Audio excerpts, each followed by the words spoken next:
The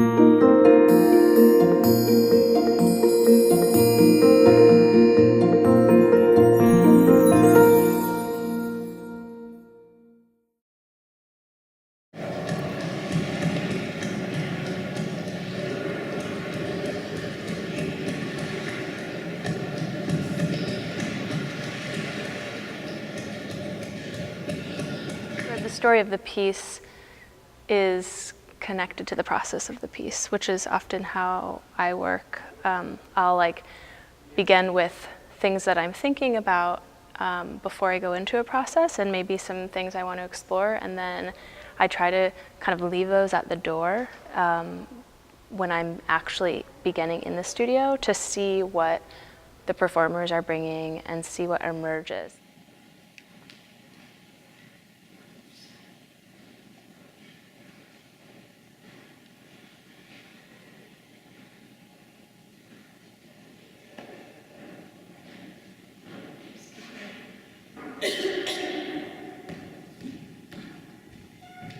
We had a residency with LMCC,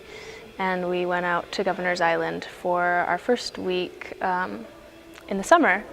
and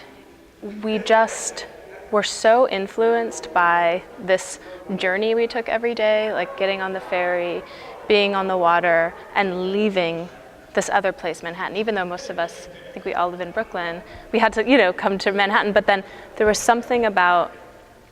leaving the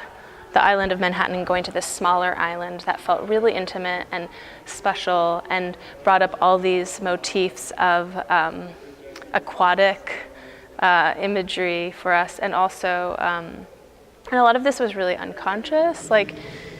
things that just started to emerge were these creatures of a merman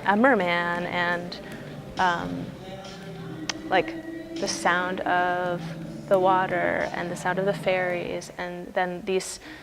strange helicopters that were often around that part of Manhattan, which felt like suddenly this paradox was introduced, this idea of the island and fantasy and desire. There was a day that we came over on the ferry, and I had this strange poetic epiphany moment for myself where I realized that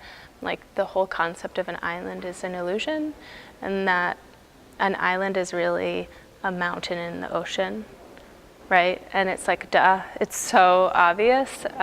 but for me somehow it really resonated underneath its connected land.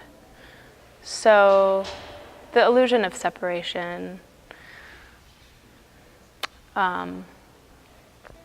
loss, desire, and this idea of sharing a body really started to emerge.